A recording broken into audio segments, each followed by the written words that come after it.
Hey everybody, my name is Nkosi and welcome to the Two Sides of a Coin podcast. This week we're going to talk about two films that have just hit the open market. One is the latest film in this franchise that spans 20 plus years. And of course, I'm talking about Fast X, the latest Fast and Furious movie. And another we're talking about is a direct to Hulu movie that is a sequel of another franchise that's over 30 years ago, and that is White Men Can't Jump. So, let's get started. With the Fast and Furious movies, the biggest theme, especially from the past 7 movies, is family. I mean, honestly, the fact that it's gotten to 10 movies is wild. And that's not even counting the Hobbs and Shaw spinoff, which puts this at an even 11.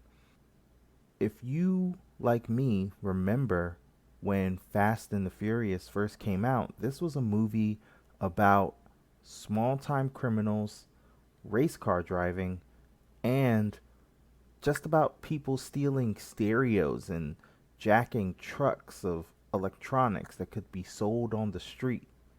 So, fast forwarding from the original Fast and Furious all the way to now, which deals with international terrorists, bombs, spies, and a secret organization called the Agency, nobody saw this coming.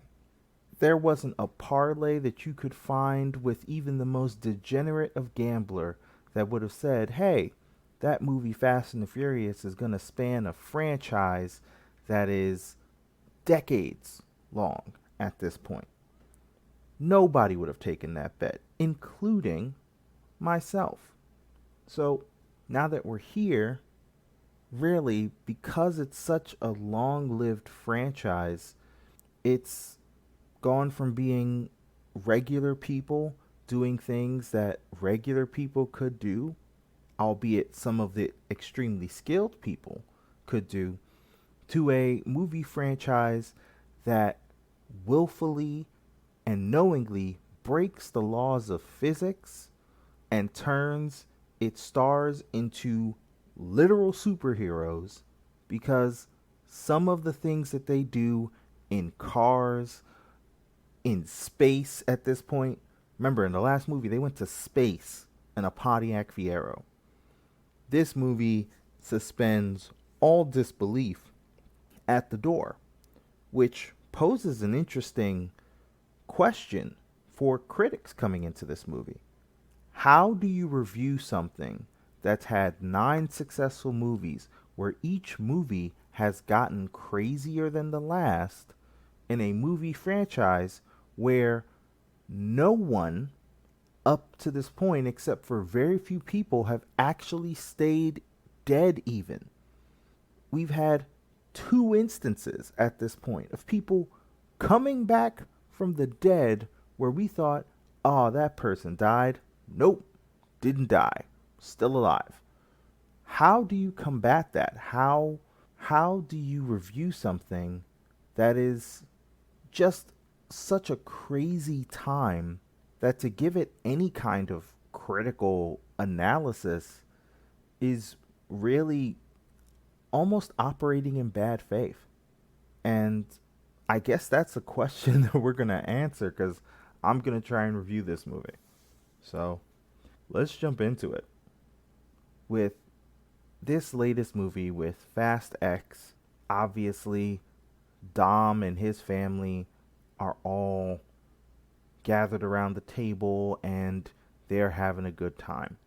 In the beginning of the movie, you're actually introduced to Dom's grandmother, who's played by Rita Moreno, who I love to see Rita Moreno in anything.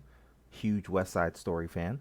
So, obviously, this movie, they are still these ex carjackers who are also international spies and thieves that can steal anything as long as it's got wheels on it.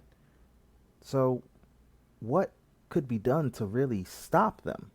And really, the only thing that could stop this crew is someone who is just as crazy in terms of everything they do as Dom is in believing in his family. And that's where Jason Momoa's character comes in. As you know from the trailers, he plays the son of the drug lord Hernan Reyes, in the fifth movie, Fast Five.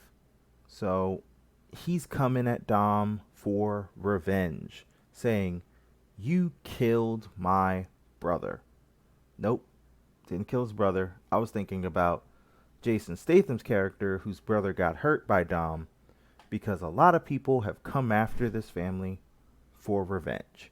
So, what does Jason Momoa bring to this movie outside of him being Aquaman in a completely different franchise? Which, let's be honest, if they would have made Jason Momoa be Aquaman in this franchise, I don't think it would have been unbelievable. I would have loved to have seen Dom drift a seahorse along a sea course talking about family is aquatic as well. That would have been a new one, honestly. But no. Let's get into it. What does Jason Momoa bring to the table? And honestly, that's one of the strengths of this movie. Jason Momoa brings the same energy that Dom does in regards to family. Jason Momoa brings in being absolutely insane. This guy is so crazy. He's not the dour villain. He's not cold and calm and calculating. He is constantly talking. He's constantly providing background. He is like that guy who talks throughout any movie that you see, and you really don't like him until, he pulls a knife on you and tries to stab you. Because that's who Jason Momoa is. The person he reminds me of, and I know some people will say, oh, he kind of reminds you of the Joker. He's not necessarily the Joker. The person he reminds me of is Simon Phoenix from one of my favorite movies, which is Demolition Man.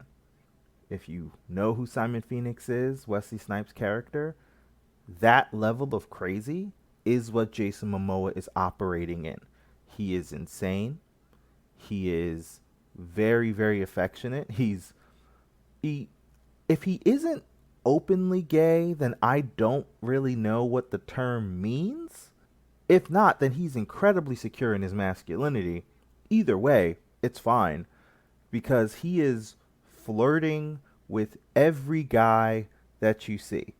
And he's fine because he's still incredibly dangerous. He walks into a room, you are afraid of him, and also you do want to hear what he has to say because he is just fun to be around in this movie. There are several times when I was in that movie theater where people were just waiting to hear, what the heck is Jason Momoa going to say now? What craziness is he going to bring that's going to make me laugh? That's just going to make me say, this is insane. But that's what Jason Momoa brings. This is the villain that this franchise needed. This franchise has gotten so crazy, so out of hand. Like I said, they went to space. If they had a movie where they teamed up with the Transformers and Dom was drifting Optimus Prime, nobody would bat an eye. It would make sense according to the level of escalation that they've gone through. In order to match that level of energy, you need a villain that can bring that level of craziness that this franchise has frankly called for. And Jason Momoa naturally slides in there. He is insane. Really insane. And honestly, it works. It works so well. And it's really interesting just to see a villain that is completely evil and not this super macho kind of guy. He'll paint his nails while he's slitting your throat. That's the kind of guy he is. But I actually think that works. That works for this movie. So, another thing that works for this movie, obviously, are the car stunts. The special effects is well in play here. Dom, of course, is able to do anything with a car. Honestly, his car is kind of like Captain America's shield. As long as he's in it, he can quite literally do anything. He can fall from a moving vehicle in his car and crush other cars. He can shield people from flames with his car from an active explosion. That is what Dominic Toretto can do. That's what Vin Diesel's character can do. So it's actually really hilarious because the action is always going to be there. It's the one thing that's stayed consistent through all of these movies, which is they all have really good action or driving scenes or that couple of cool car moments that just make you say, yes, this is the reason. This is the exact reason that I am here watching this movie. Also, you have, I think, some pretty good acting. Let's be honest, all of these individuals have really been playing these roles for a very long time. Vin Diesel is still the stoic, macho guy who's also the perfect father, letting his son drive around, as you'll see in the very beginning of the movie. You have a couple of new faces in this movie. Outside of Vin Diesel, you have Pete Davidson. He does a cameo. You also are going to have Alan Richardson, who I liked him because he was in the show Reacher. So I really hope that show comes back for a second season.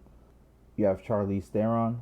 She comes in and she plays a bigger role in this movie. So that's always liked. And Alison Brie comes in. She comes in and has a pretty important role. So if there's one thing that the Fast and Furious movies does is it gives everybody work, and there are a lot of actually really good high name individuals that are in this movie that just come in, they do their job, and they raise Vin Diesel up to a little bit of a higher level. So I think that all works. The family bit works. You know, you got Ludacris, you got Tyrese, you got Natalie Emmanuel. They come back. You know, you have Han. I'm not going to pronounce his name because I'm going to butcher it, so just leave that alone. But you have all these characters. Michelle Rodriguez comes back. You have all these people who've been in it from the previous movies. They all come back and they do pretty well. So I really do think that the cast they provide a nice baseline for any person who is coming into this movie. So I've said a lot of good things about Fast X, I think. So what's the bad things? Well, bad things are this. You're wondering, well, outside of revenge, what else is the plot for this movie? Don't worry about the plot of this movie. There's no plot. Only family matters. There is no plot in this movie. And it's not that there isn't plot. It's very basic. It has a lot of MacGuffins that I don't love. And this is what I mean when I say it's really hard to talk about Fast 10 from a critical critique. If you're coming into this movie, I know many people would say, you're not coming here to worry about the plot. You're coming for the action. You're coming for all the flashy stuff. You really don't care about this movie when they're just sitting down and talking. because when they're sitting down and talking is the worst part of the movie. The best parts of the movie are when there's action. Nothing else matters in regards to the Fast and Furious franchise, which is completely fair. It's completely fair. You come to an action movie to see action, and you will definitely see a lot of action, and it will be very good action. That does not mean that you can't talk about the bad parts of the movie. The B plot with Tyrese, Ludacris, and Natalie Emmanuel's character, terrible.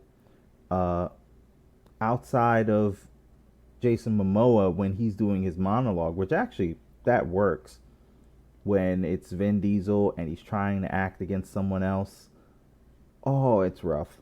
It's rough. It really is. He's still like family. Mm, family. Bro, family. It's like that. That's his acting now. And that's hey, if nobody's going to ask him to stretch, why would you? I You'll hear better acting from Vin Diesel in the Guardians of the Galaxy franchise saying I am Groot than you will in this entire movie. I'm telling you right now. So just keep that in mind. Also, there's one big thing I will say in this movie. At the end of the movie, you're going to get one of the biggest problems with this movie, which is something that came up in the last movie. Does death matter? That's all I'm going to say. Does death matter? In this movie, someone gets hurt. However, based off of Fast 9, Han came back to life. So does death even matter anymore in this universe? In the Marvel Cinematic Universe, people would complain about, oh, no one really dies in that universe. People always come back to life. And with Black Widow's character, she has died and not come back. And even when you're talking about, Gamora in Guardians of the Galaxy Volume 3, that's not the same Gamora. The Gamora that we've seen in the first two Guardians and in Avengers Infinity War, she's fully dead. So this is just a different version of Gamora. The Fast and Furious franchise, because they keep pulling characters from previous movies and bringing them back to life, especially with Han, it just makes you suspend disbelief. So I don't know who is alive or dead. The only one person I know who is dead, sadly, is Paul Walker's character.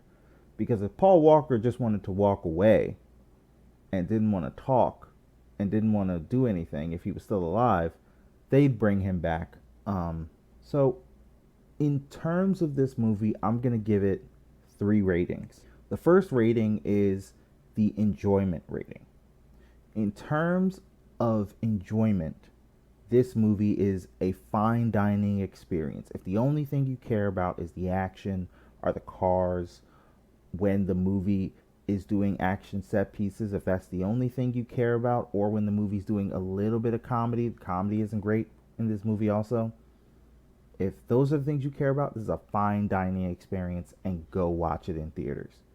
If you care about your movies having impactful stories, this is a low fast food. This is a below subpar movie in that regard. The plot is paper thin, and when I mean paper thin, I mean 1-ply toilet paper thin. A swift breeze would break this movie apart. So, if the plot is that low, but the action is that high, where does this movie meet? This movie meets, overall, in my opinion, in a home-cooked meal. It's not a fine dining experience. I think if you go for its strengths and not its weaknesses, you will absolutely love this movie. If you can't unsee the weaknesses, and if that's the only thing you're focused on, and if you're not focused on the action, you're going to hate this movie. This is not the movie to bring somebody in who did not like the previous Fast and Furious movies. If they didn't like the previous Fast and Furious movies, they're going to hate this one. If they did like the previous Fast and Furious movies, then they're gonna like this one. So that's really all I have to say. Because I want to spoil something big. I'm not. I really want to. So we will leave that till later. And yeah, we will leave it till later. And honestly, I just want to hear your thoughts on Fast X, Fast 10. I want to see, did you guys really enjoy it? Were you able to just turn your brain off and just enjoy the action? Do you like the plot? Please tell me. I want to hear somebody tell me that they love the plot of this movie. Because that is a very interesting conversation I have. But yeah, email me, leave a comment if you really do like Fast 10. Whenever you see a movie that's a remake, it usually falls in one of two categories. The first category is it becoming a beat for beat remake.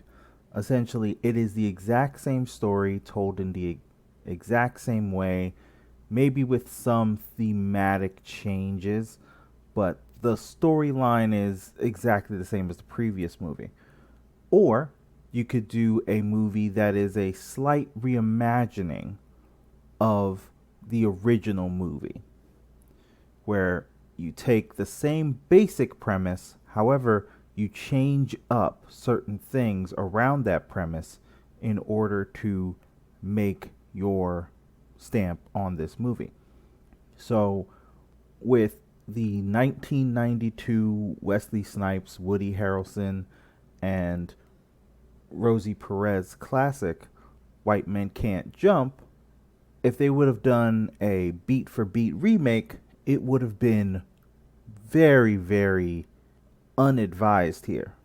So they went the second route, which is they took the basic story, which, as you know from the 1992 movie, which is you have a black ball player and a white ball player, and how they play together in part to hustle people out of money and in part to improve their lives. And throughout that process, they become friends.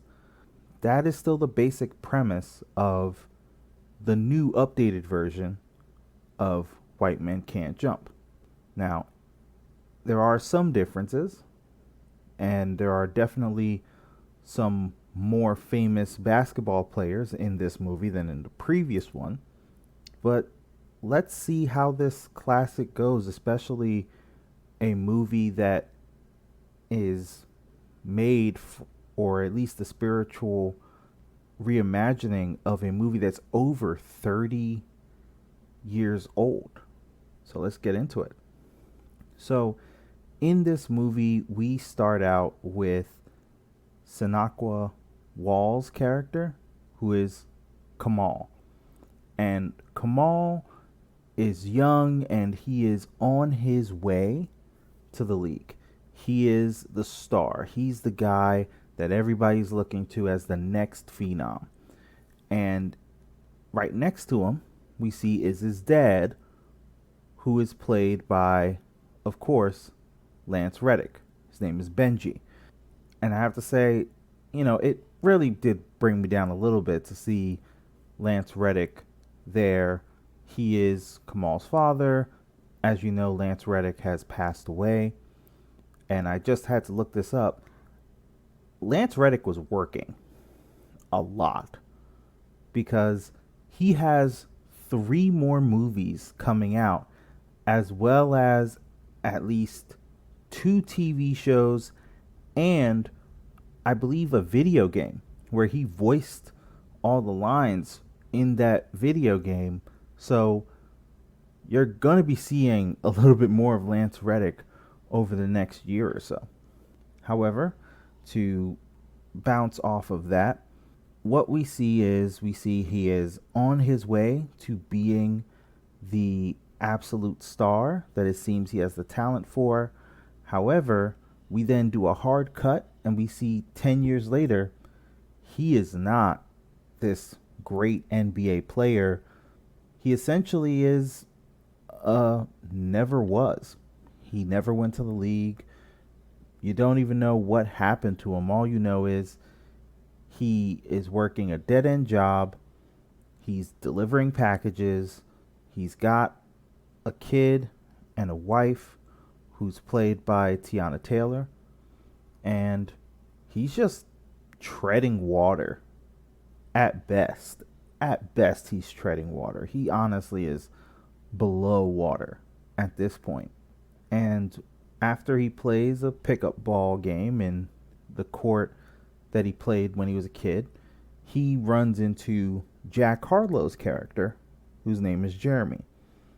And Jack Harlow, you know, if you don't know who he is, Jack Harlow is a rapper. He had one super big hit as well as a couple of other solid hits. This is his acting debut. And honestly, from what I can see, this movie doesn't ask Jack Harlow to do a lot. So he is not the emotional, the emotional center of this movie. The director did a great job of not doing a steal to Jack Harlow.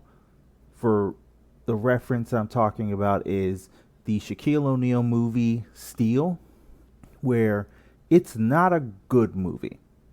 However, the thing that makes it worse is that they asked Shaquille O'Neal to do the majority of the heavy acting lifting in that movie when he is surrounded by much better actors who, when he is paired with them, he does not look anywhere near as bad.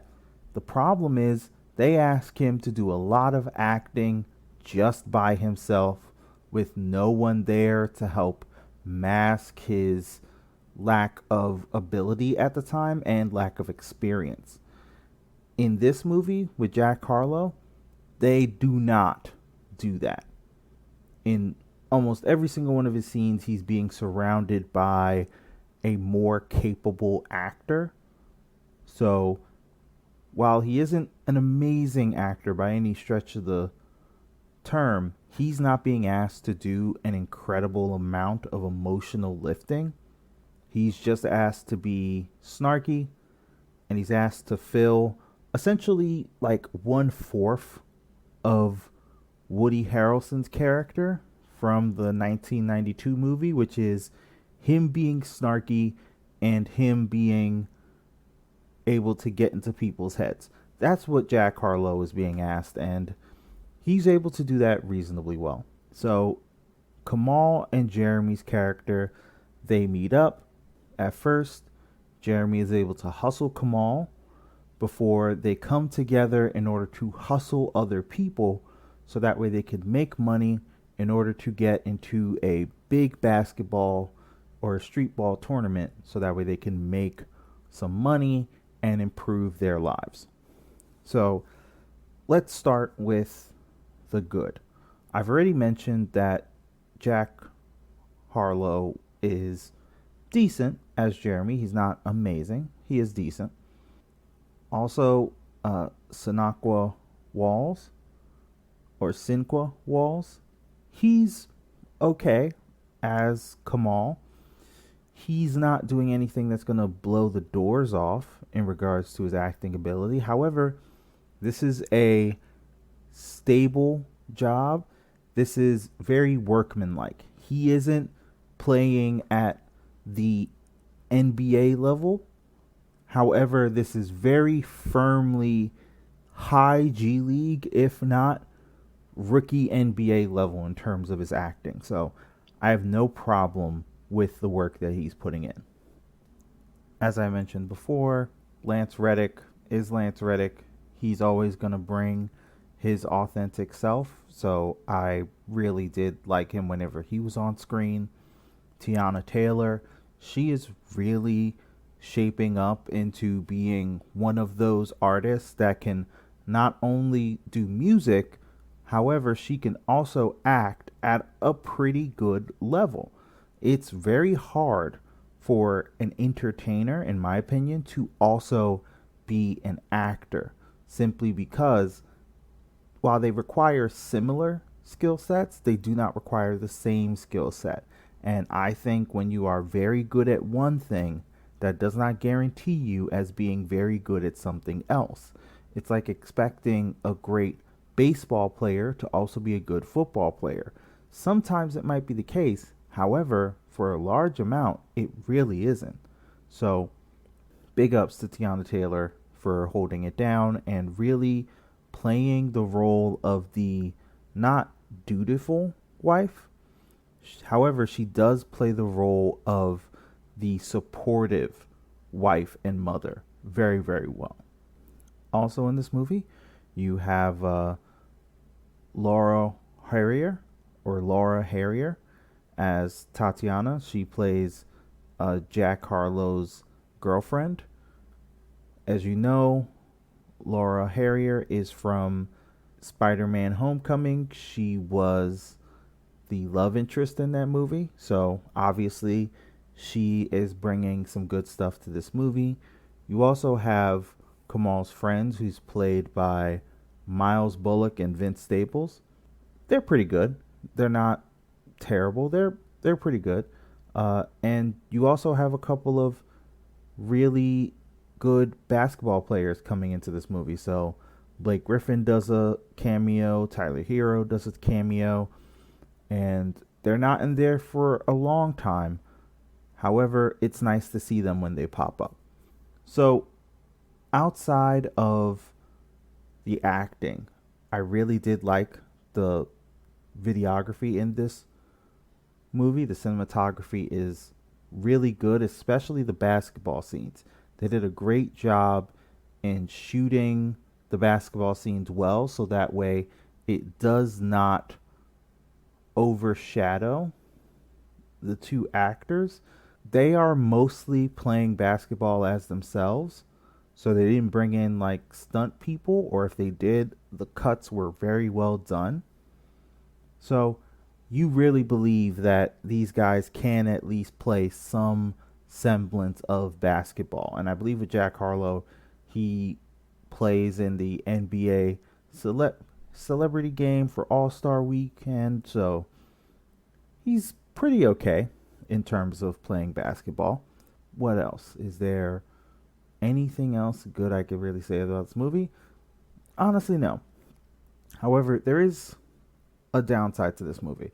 This movie is the perfect example of a streaming movie. What do I mean by a streaming movie? This movie, while it's okay in terms of if I sit down and I watch it from my couch, if I were to watch this movie in a movie theater, I'd be very mad with this movie. And why would I be very mad? Number one, it's not the budget. Budget is low. That's not the big thing. The problem I would have with this movie is when you watch a movie on the big screen, it's very hard to hide your flaws versus hiding it on a smaller screen. With Jack Harlow, you could see that there were times, even when I was watching it on my TV, that he's being stretched a little bit too much. Like there were one or two scenes where he had to get angry, and you know what? He did not come off as being angry or him being, depressed or anything like that. When he was playing smooth, when he was playing in control and calm, that worked. When he was trying to do anything else, it looked like somebody who was walking for the first time. Like it was just all ungainly, and it looked like they were falling a couple times and they were trying to pick themselves up. It just didn't look great. Also, I think there are probably one too many people in this movie who aren't, actors by trade. And what I really mean by that is Miles Bullock and Vince Staples weren't great In this movie, they were serviceable. They definitely fit the place of comedic relief. However, it felt like the movie leaned into them a little bit too much.